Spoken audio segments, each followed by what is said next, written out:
Welcome back, everyone, to another episode of College Hockey Talk. On today's episode, I am joined by freshman of the Boston University women's hockey team, Catherine Foulem. Welcome to the podcast, Catherine, and how's everything going? It's going good. Thank you for having me. I'm excited. No problem. Thank you so much for coming on. I really appreciate it. Now, obviously, this year's college hockey season was very different compared to other seasons in the past. What were some of the challenges you had to face for this year, and how did you overcome some of those challenges? So, as a freshman, I don't really know what it's like before, but we've only played 11 games, which is not a lot like compared to previous years as I've seen in college hockey. So, I think the main thing was like the uncertainties and like we've heard about this a lot, but like we never knew like when we were going to play or like who we were going to play. And so just to stay focused, I think was one of our main goals, and to stay motivated even though like we could play a game like the next day and then not, like it was really up and down. So I think we just try to stay focused and come to practice every day and ready to go to make sure we were consistent in that area. Yeah, and how did you deal with some of that uncertainty? And did the upperclassmen and the coaching staff help you freshmen help with that uncertainty because you had a lot of good leaders on your team this year? Yeah, we did have a lot of good leaders. I think they really helped. I think they managed to keep the team really like focused and like motivated. Like every single day we would go on the ice, super excited, fired up to and ready to go. So I think that was really good to have some leaders that could bring that energy to the team, and the coaches and the leaders and everyone on our team were all on the same page with it, which I think really helped to be successful in ways, even though we only played 10 games. But yeah, we had a good leadership group. Now, how did you go about preparing for teams this year with so much uncertainty, like you just mentioned? Because in Hockey East, you didn't find out who you were going to play until the Tuesday of that week. So, what was the preparation process like for opponents with so much less time knowing who you were going to play on that weekend? I think we tried to stay consistent with the way we prepared for every team. Like I know every team's really different, but I think keeping that routine every week before games made us be successful in that area. I think every hockey game is a hockey game, and I know some are more intense than others, but at the end of the day you're playing the game that you love. And I just think we stayed really consistent in our routine, which helped us. That's good to hear. And I want to start off talking about the Hockey East playoff game you just played in a few weeks ago. You lost to Providence. Talk about that game and what did you take away from that game, especially in the third period where you guys almost completed the comeback and brought that game to overtime. Yeah, I think our main takeaway from that is just to start the game ready. I think we started a little slow, didn't really expect what to play because it was our what to expect because it was our first time playing against them this year. So I think we kind of didn't know what to expect, started a little slow. So I think our main takeaway from that is just to be ready for anything, anyone, and any team. And yeah, we almost came back. It was really close, but yeah, I just think if we would have started the first period, the game could have ended very differently and given us probably a better chance to win. Now, what was the biggest adjustment you had to make to college hockey this year? Was it the speed of the game or was it the mental side of the game, making quicker decisions with the puck? Or was it just the physicality of the game since you're going against players that are 4 years and 5 years older than you are? Yeah, I think the main difference between college and just high school in general is definitely the physicality of the game. I think here they're like literally like women, like they're more grown. So I think people are tougher on the puck and they're stronger in the battles in the corners, and their shots are harder. So I think that was the biggest adjustment for me, but I think it went pretty well. And also the speed, it's a very different game, I think, from high school where you could literally go from one end to the other and score. So the game's like really different. You have to play more with your team. So it was a little adjustment. But I think COVID helped in that way because we had so much time to practice and get like used to the game. And I think we had some great players on our team which helped us like really understand what it was like to play hockey. And those, let's say, 4 months of practices really helped to get into the groove. Yeah, I was going to ask you, what was your off season like? Because obviously the season before it got started, there was a lot of uncertainty around it. Like you were just talking about when how the season was full of uncertainty. So what did you do to prepare for the season with so many gyms being closed, with ice time being very limited as well? How did you try to prepare for the season? What did you work on the most during this past off season? I think what I worked on the most is just getting stronger and faster. And so in the summer, I practiced with the boys that play Major Junior in Canada. So I think it's like the USHL, I'm not sure. So like they're tough on the puck and they're fast and they really push me to be my better self every day. So I think that really helped me to get used to like the speed here and the physicality of the game. And when we got to BU, we were working out almost every day and getting on the ice whenever we could. So I think that also really helped. And because we have the rink to ourselves, I guess, like there are some ice times that we can't go, but we can just go on whenever. So I would go on with my friends and shoot around, and I think that really helped us to be ready for the season. Now, what was the biggest improvement you made to your game since last year? Um, I think it's the speed to I think like last year I was fast, but I was comparing myself to girls that were younger than me. Now they're older, so I think yeah, my speed I definitely improved, and just my overall game. I think because every aspect of the game here is just another step higher. So I think playing with these girls every day like really helps me improve my game from all aspects.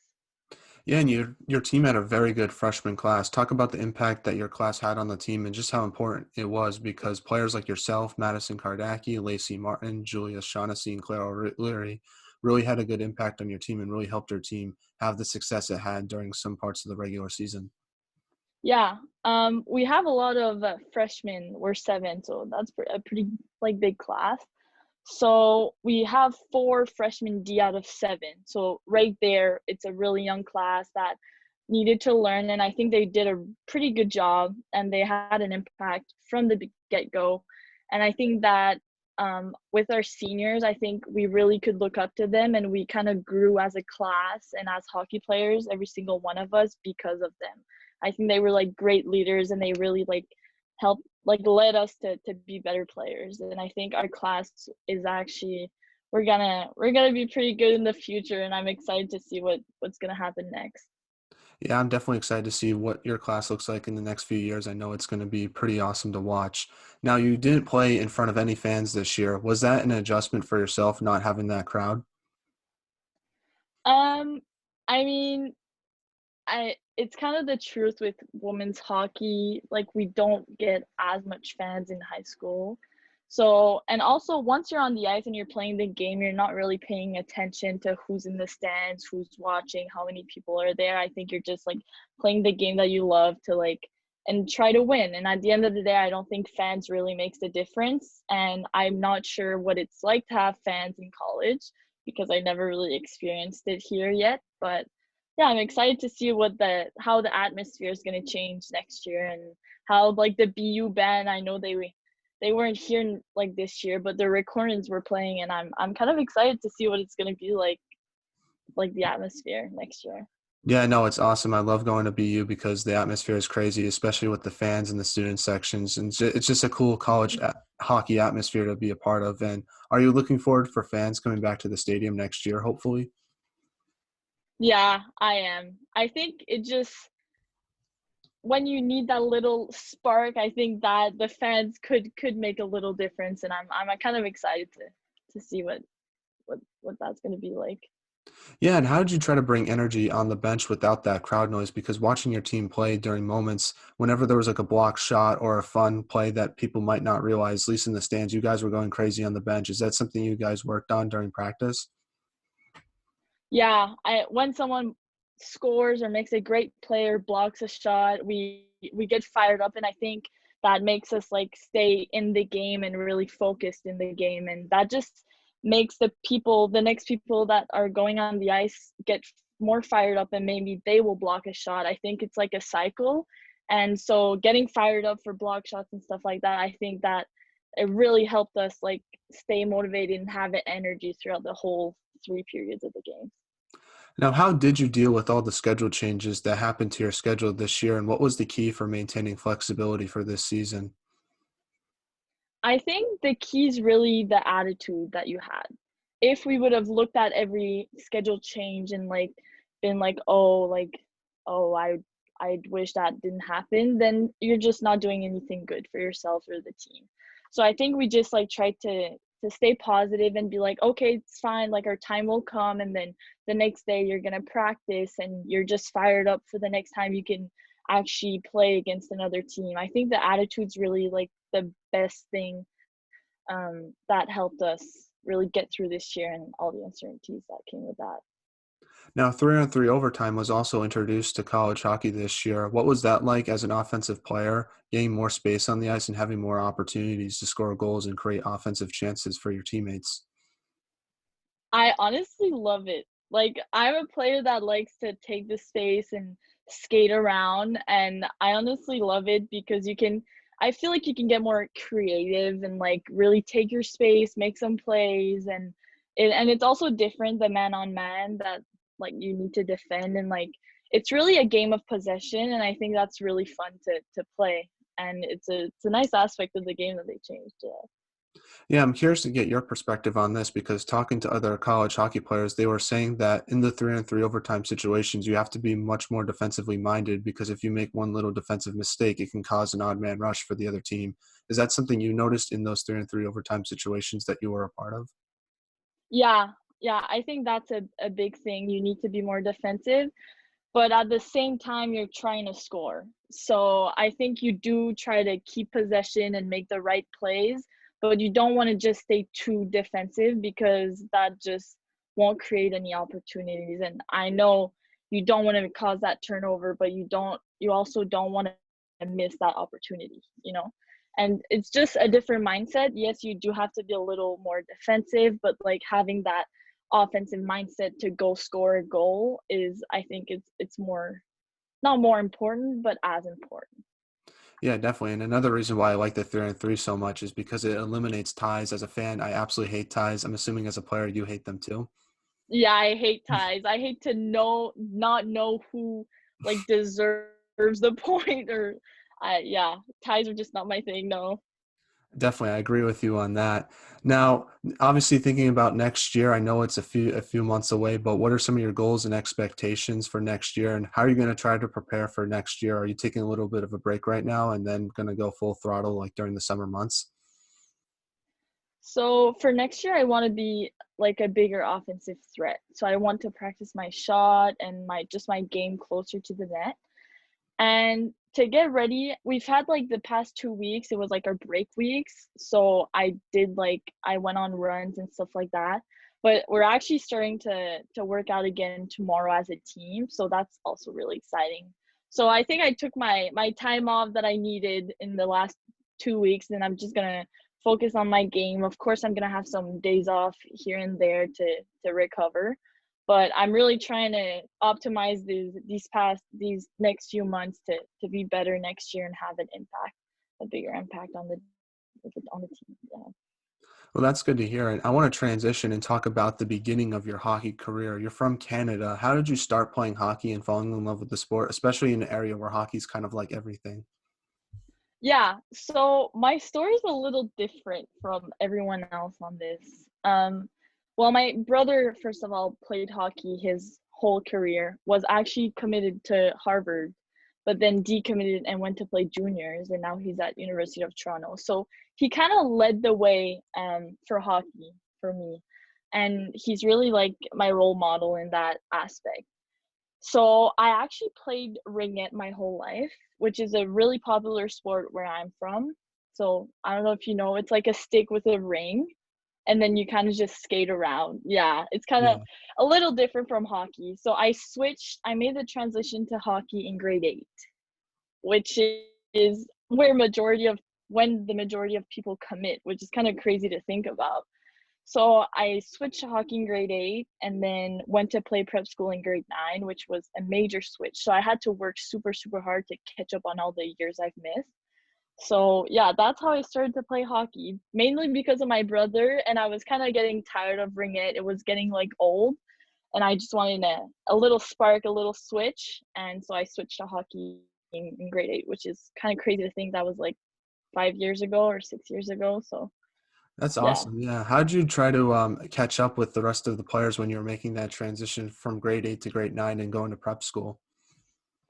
I basically spent hours and hours and hours in my garage outside, stick handling, rollerblading around, and like shooting. I worked out every day. I really tried to double my efforts to catch up on all the years. And from the get go, I went on the ice a lot I also went on the ice with the boys, and that really helps. I think they bring a different mindset of the game, and so just tried to get as much hours in as I could every single day to really catch up and get to where I'm from today. So That's a cool story. That's one of the coolest starting hockey stories I've ever heard. So that's awesome. And did you have a favorite player growing up, and who did you look up to as a child? um well, as I looked up to ringette players like my whole life, but then when I made the transition, my favorite player was Marie-Philippe Poulin, and it's kind of crazy that she did come to BU. We actually found some of her stuff in the locker room like 2 weeks ago, which is kind of crazy because she was where I was sitting, which is crazy. But yeah, I think she's a really well-rounded player and just an awesome human being. And I look up to her every day. I want to be her, want to have that impact on every single team that I'm on. So I think she's a really cool player to look up to. Yeah, talking to some of her teammates, because I've had the pleasure to interview some of the former Boston University players, they were saying like how good of a leader she was and how she really motivated them to get better and get stronger, especially during her junior and senior years when they won those hockey's championships. Is that something you look up to her as well? Yeah, just from what I heard from different people, she just seems like an amazing person, an amazing teammate that just wants the best from others, and just she lifts others, and that just lifts herself. She doesn't feel like she has to bring others down, and I think that's really something that's really cool about her nowadays, because I feel like sometimes people get jealous and want to bring other people down, but she just lifts them up, and I think that's really something that's really cool about her, and I admire that. Now, before Boston University, you played for Ridley College in the JWHL. How did you get the opportunity to play with that team? So this is also a funny story. I was at Stansted College before, and my mom was talking to this man, and I wanted to switch. I just needed something different. And then she was talking to this man, and then the man was like, "Yeah, my daughter's coaching at this prep school." And then I ended up going there because of that conversation. So that's how I got to Ridley, which is kind of crazy to think that how life works, but yeah. Yeah, that's awesome. And with Ridley, you played with so many wonderful players. How did playing with those types of players help your hockey development in with Ridley during your junior days? Yeah. My first year at Ridley, I played with Shaylin Snow, who played for Team Canada, and Abby Gregson, which she's at Dartmouth right now. And I think that just made me see some different sides of the game. Shaylin is a power forward that is gonna go and score you some goals, and I learned a lot of stuff from her. And she also has sick hands, so I tried to stay on the ice after practice with her and just try to learn her tricks, how she does it, how she scores so much, and I think that really helps me as a player. Yeah. Now, how did your time with Ridley help prepare you for college hockey with Boston University? It really helped me. I had some wonderful coaches that really wanted the best out of everyone, and I also trained with Vicky Bendis, she's the Team Canada trainer. So I think that all of the things connected to like with each other really allowed me to fully grow as a player. And also there, the ice again was open every single day, all the time. So I would just go on, practice my shot during when I didn't have classes, and I think that really helped me develop and just grow the love of the game. Now, what was your favorite memory with Ridley? I would say it's winning the CSAT championship for the second time.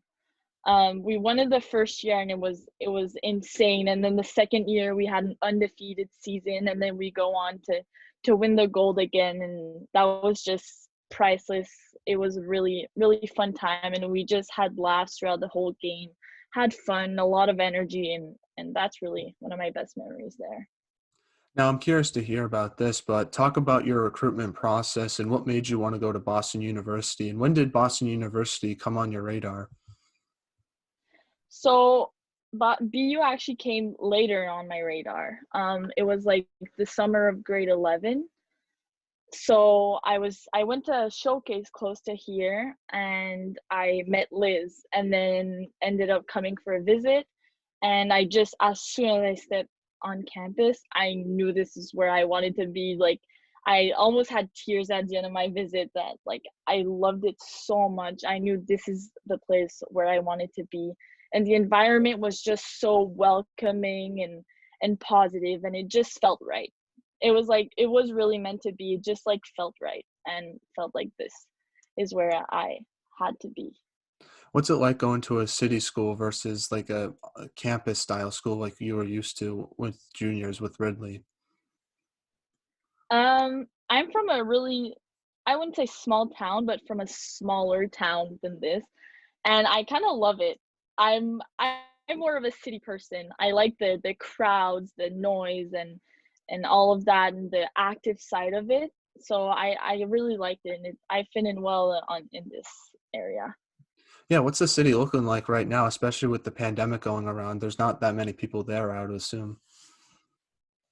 No, there's not that many people, and they all wear masks and try to, when you cross someone on the sidewalk, you try to like not look and like Yeah. leave your distance and all of that. So it is a little different, but there's still so many more people here than back home on the street. Yeah. There's not a lot going on back home, but I it's my hometown. Gotta love it. Definitely, definitely. And you also get to play under Coach Brian DeRocher. What have you learned under him so far during your first year in college hockey?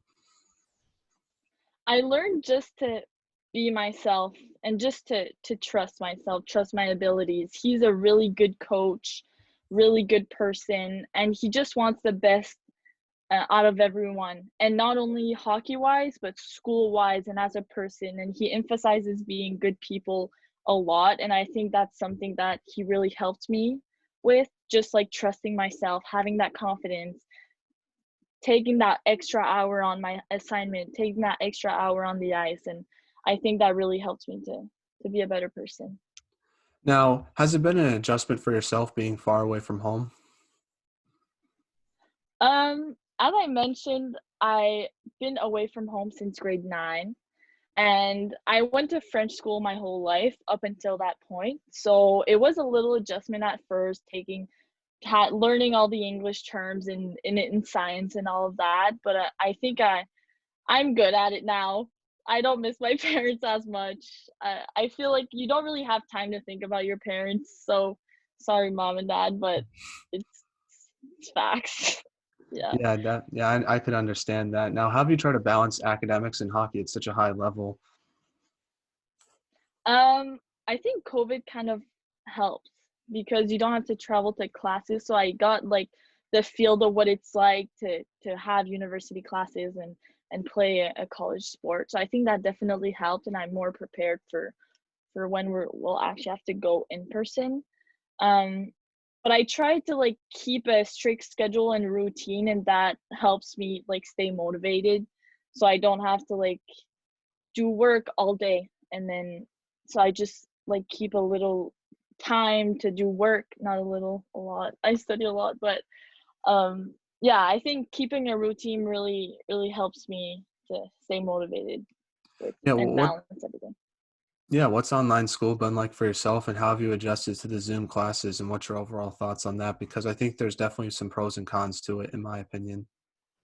Yeah, there are some pros and cons. I kind of like the fact that I can go back and watch lectures and take my time and like fully understand all the concept, but at the same time, I feel like I'm always in this room doing work, and it kind of gets lonely a little, and seeing people like on Zoom is getting a little old, but I mean, if that's how it should like it needs to be, then I'm not really complaining to keep everyone safe. So Yeah, I think the only thing that I've struggled with is like trying to stay focused in class sometimes just because you're in the same environment the entire time. And I feel like I better focus in a classroom setting versus like a home setting, like in my room. So I definitely understand your thoughts on that part of it. yeah, the phone sometimes is a little too close for me, and I just have the tendency to take it, which is it's pretty bad, but I'm kind of excited for in-person classes. Zoom is getting a little old. Definitely, I agree with you on that. The only thing I'm not a big fan of from Zoom is the breakout rooms they put you in sometimes just because it's super awkward and like no one wants to talk. So it's hard to get work done. It's so awkward. Like, everyone just, like, turns off their camera and mutes themselves, and, like, one person talks and says hi and no one answers, and it's just not cute. Not Yeah, cute no. at all. I definitely agree Yeah, with you on that. That's the worst part about Zoom, in my opinion. Now back to some I hockey agree. questions. Now, what's it like playing in Hockey East and just the competition you face every night? I know you only played 10 games, but what's your thoughts on the conference so far? I think Hockey East is a really good league to be in. Every single day, you come to practice, and the weekend, you know that it's not gonna be an easy game. Every single team's really competitive, and as you could see, we had a lot of weekend where we won one game and then lost another. I feel like every single game is so tight and so competitive, and every team really wants to win, and I think that's really something that's cool about hockey. Now, I want to ask you about some of the teammates you get to play with in college. The first one is Jessie Compher. What's she like as a teammate, both on and off the ice, and talk about the leadership she has brought to your team this year. She's a really good teammate, and I feel like she pushes everyone on the ice. Every single drill she does, she goes 110%, and I feel like that pushes everyone to go to their max during every single rep. And she's also a great teammate, only wants the best for others, and just a great role model in general. Um, she talks in the room. She's really, really a good teammate, and a really, really good player as well. So that really good role model. Yeah. Definitely, and she was just invited to the U.S. national training camp for the World Championships this May. What's your thoughts on that, and do you think she will make the team? I think she will. I trust. I really think she will. She goes at hard so hard every single day. She works out, and she really pushes herself every day, and I really think that's an amazing opportunity for her, and I think she's gonna be successful. She's definitely gonna has a long career ahead of her, I Uh, think, in my opinion. Now, the next teammate I want to ask you about is Alex Allen. You were talking about how there was 4 freshman defensemen. What was she like as a teammate, and how did she help you transition into college hockey since she was one of the upperclassmen D-men on your team? I think she's a really good role model, and she is also very vocal, which helps us like be comfortable around her. And she's just wants the best for everyone. I know like just a few weeks ago she did an ice time with only the defense to work on stuff, and I think that's really cool of her. She like really took all of us under her wing, and she's a really good teammate, great person, and also an awesome player. Now, the final teammate I want to ask you about is Lacey Martin. We had her on the podcast before. What's she like as a teammate, both on and off the ice, and talk about the impact she's made to your team as well, just only in her first year. Yeah, she's also a great teammate, always positive, has a big smile on her face, shows up to practice, ready to go. And she's also a freshman. She actually lives just like down the hall. So I see her often, and she's one of my good friends here. And I just think she's a really positive player, and has a positive impact on the team even during the freshman year. She works super hard, and I think we all look up to her work ethic. We're now in the non-hockey segment of the podcast where I ask you some non-hockey questions. My first question to you is, what music do you like to listen to before a game or just on a general basis? It kind of depends on my mood. Sometimes I'm feeling like a little lazy. I'm gonna listen to like country. Other times I'm like have like so much energy. I'm gonna listen to more like upbeat songs and like before games I tend to go for the more upbeat songs so I'm not just like, like tired. Um so like whatever song I like can connect to that day, I listen on repeat. When I say on repeat, it's like plays every single second of the day. I kind of get addicted to songs, which is I don't know if it's a good thing or a bad thing, but No, I do the same yeah. thing. Who's your go-to artist or song that you go to for most game days? Um, I think Matoma, he's a DJ and like Kaigo, like that type of music I really love. I think it's like really powerful and I really related to it really much. Yeah, no, Kygo, Martin Garrix. I'm trying to think who else. Avicii. Yeah. Those type of music definitely gets me fired up. Yeah, David Guetta. Yeah. Absolutely. No, I definitely Yeah. feel you on that. What's your go-to song for Kygo? I'm trying to think like some of his more upbeat songs, maybe like "I'll Wait." That was a good one that came out recently, or at least this past. Oh yeah. That's a really good one. And Like It Is, I think it's Mhm. called. Yeah, That I love it. yeah, I agree with you on That that. That's why I that listen to on my album, workout sometimes. So yeah, that whole album is so good. now, what is Yeah. your biggest pet peeve? Um, I'm gonna say loud eaters. It's a Mhm. little random, but like, it drives me nuts. I What's agree with yours? you on that.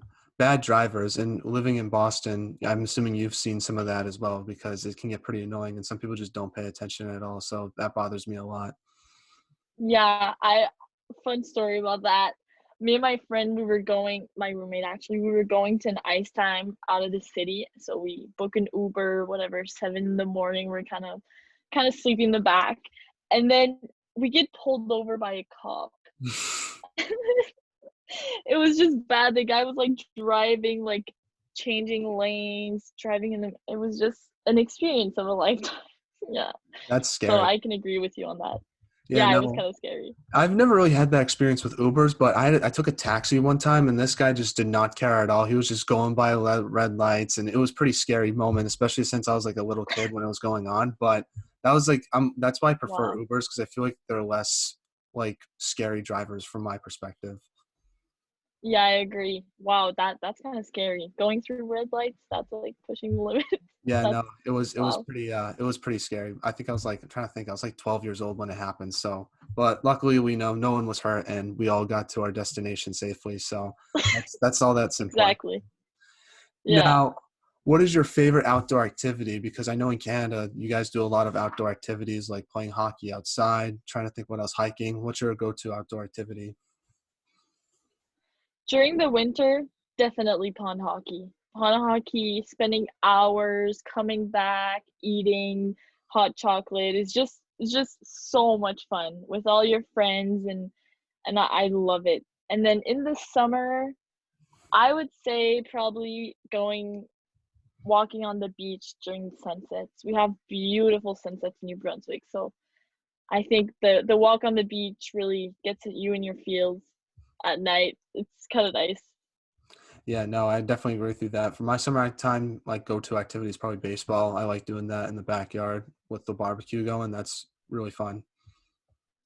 That's the best. Any activities with the barbecue is the best. hmm Yeah, no, Yeah. wiffle ball is fun. I'm not that good at it because I can't hit some good homers like some of my friends can, but it's still fun nonetheless. Yeah.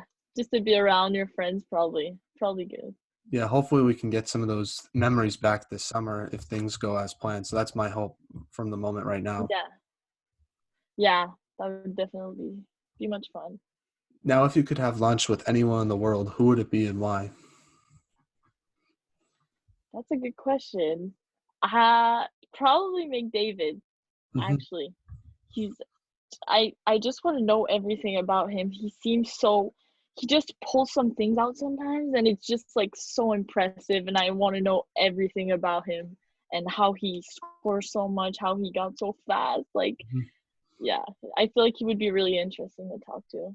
Yeah, I went to a Bruins game last year, and I got to see the Oilers versus Bruins, and I went up to warm-ups like before the game, and I normally don't do that, but I like going before NHL games just to go up close and see what the players are like up close because it's just a totally different viewing experience, at least in my opinion. And seeing McDavid so close to me and just how skilled he is, it's like I could work for like 100 hours a day and still never get as good as he is. Yeah. I, wow. That must have been a cool experience just to be so close to him. Yeah. He's It's such a like, yeah, good he has like an player. aura to him, like it's like Crosby, like when you see some of these great players, like they have kind of like an aura to them, like you just can't explain it. Yeah. And felt the same way seeing McDavid in person. Yeah. It's like lights are coming out of him. Like you're yeah, No, definitely. he scored a goal recently. I think it was against Winnipeg where like it was just he made it look easy. Like he just went down the side, he like slowed down the defenseman and then he just like made a quick pass and Draisaitl like roofed it home and it was awesome to see. And it's like he makes it look so easy and that's like a play that half the NHL can't even make. Yeah. He everything that he does just looks like you said so easy and natural, and like everyone should be able to do that and no one does it. It's just really impressive to watch. What were your thoughts on that goal he scored against Toronto early in the year where he just went down from one end to the ice to the other end of the ice and basically just beat all those different players on that team? I kind of feel bad for Toronto. Like they look like pylons a little, but and they're far from that. Like they're really good players. He's just like he sometimes he's just like in his own world. Like everyone plays his game and it's so fun to watch. Like I don't know if you saw the goal he scored. I think he just like came out of the bench. I think it was like yesterday, the day before. Came off of the bench, took the puck and shot it goal, whatever, no Mhm. big deal. Yeah. Like He never no seems one excited else. when he scores goals. Like Ovechkin, like he's obviously one of the best goal scorers of all time, and he's like jumping around. He's a little kid, and like McDavid's the complete opposite. He's just like shrugs it off like it's just another one. Yeah, literally. Whatever. Not a big deal. I No, I don't know what I don't know if it's humble or just I confident. think it's a little bit of both, in my opinion. I agree. I agree. No, Yeah. it's crazy because when that draft year happened in 2015, I think it was kind of like the conversation was Eichel versus McDavid, and Jack Eichel played for Boston University, and I watched him a lot. And he's probably the best college hockey player I've ever seen play in person, and it's just he's so Really. good, and McDavid is still just that elite better than him, and it just shows you how good of a player McDavid is. That even a player like Yeah. Jack Eichel is just couldn't even be the first overall pick in that year. Yeah. Wow. It must have been nice to see Jack Eichel. Oh Like, yes, I saw that 2015 Frozen Four game when BU unfortunately lost. I know some of the fans that are listening to this probably don't want me mentioning it, but that was a really cool game, and it was cool seeing Eichel in person just because he's so talented. And yeah. people who've been like, making a lot of arguments that he might not be the best college hockey player of all time. I'm just saying he is. He got 71 points in 48 games in his 1 year in college hockey. I just think that just shows you how good of a player he is, and I think people forget about that sometimes. Yeah. Wow. That was his freshman year? Yeah, and then he went to the NHL. So it's pretty crazy to think about because you don't see that often. Guys just can't dominate No. college hockey in 1 year and then go straight to the NHL and continue their success. Yeah. Wow. Wow, that's a lot. hmm Wow. As a So, freshman, that's kind of cool. yeah, fun fact. Now, Yeah. let's talk about some of your teammates now. Who has the best style on the team besides yourself? I'd have to go for Andy Calderoni. She has the everything going, the shin pad tape, the skates, the little hang. I'd give that to her. Yeah. Now, who's the funniest on the team? Um, I'd say Nara Ilya or Nicole. They're both like so funny and just like scream random things. And I feel like Nara, she's just so clumsy and like does stuff like on the ice. She would skate and just like fall, and no one's nearly like no one's close to her. And I just think it's so funny, and stuff like that happened to her. So I think they're both like really really funny people. Now, what is your favorite app? Um, I'm not a a huge social media person, but I'm also don't really go on my phone that often. So I'm gonna say TikTok. It's Mhm. kind of interesting, and you can like watch so much different things, and the content's kind of nice. So I'd have to go for TikTok. Do you make videos on your own, or just what you're just a watcher like myself? Um, I tend to post a lot. I get bored and then I learn a dance and then post it. Like, Oh, nice. yeah. That's cool. Have any of I them gone viral or not really? see my dancing skills aren't that good to be viral. You should plug in your TikTok on the podcast. Maybe one of the videos can go viral. We can at least try Yeah. a little bit. How do I do that? No, you can just say like, follow me on Oh, Catherine follow me. Foulem. I don't know what Um, the Cat username is. Catherine underscore follow Awesome. Foulem. Awesome. So make sure you follow her on TikTok and try to get one of those videos blown up. Yeah. I'm going to try to help you out a little bit. Okay. Yeah. We had one video on College Hockey Talk that had like over 30,000 views. That was like the closest thing to viral that I've ever experienced before. That's kind of viral. Hmm. That's like, wow. That's Hmm. kind of sick. That's a flex. Yeah, That's no, a I flex. wasn't even in the video too. It was Luke Tuck. It was a goal that he scored. Oh, So yeah. maybe that was probably why, but Yeah, Luke can score some goals. He's yeah, really no, good. I think it was the overtime goal he scored against UConn that was sick. So that I think I Oh, posted it. was it his celly? Yeah, Like, yeah, that was funny. yeah. Yeah. People were commenting on about that as well. So I thought it was a good sell, in my opinion. I kind of like it. Yeah, Makes me think of like NHL, like what is it, like 97? yeah. Now back to some hockey questions now. My first one is, what should be done to help grow women's hockey in your opinion, since you've been involved with it for a few years now? um, I think just give back. Like players like us, I think we should just give back to the female hockey population to motivate them to be where we are today and even grow the game even further. And also, I don't know if you saw everything that's going on Instagram with like the women's and The the basketball? men. Yeah, the Yeah, I saw basketball. I've And seen some of that. yeah, I think that's also going on in hockey. So giving like equal opportunities to women and men would also grow the game. Yeah, definitely. And there's something done on the youth level as well, like with younger players to help them get inspired and help grow the game that way. Yeah, I think make giving girls the opportunity to play with girls at a young age definitely helps like others because I know I started to play ringette because all my friends were playing ringette. So maybe if they have a girls team and girls become so much more popular, maybe they're all going to play hockey and grow the game themselves. And I think people like us young girls coaching could also help them like love the game even more. Sometimes parent coaching, uh I don't know, but I think I'm not going to say anything about it, but maybe younger coaches like us, girls who did play at the college level or even higher, would be good for them to motivate them.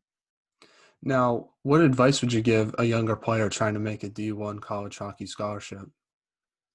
I would say never give up, and it's gonna sound a little weird, but don't believe others. Don't prove them wrong. Because I know I didn't play hockey for a very long time, and here I am playing D1 at a very good school. So I think just don't give up.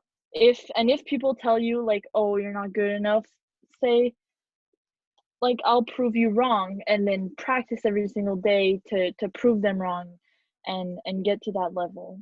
So never give up. It's not over. Definitely, I agree with you on that. Prove them wrong, like most people say. So, is there any shout outs you like to give to any of your teammates, family members, friends, anyone in particular?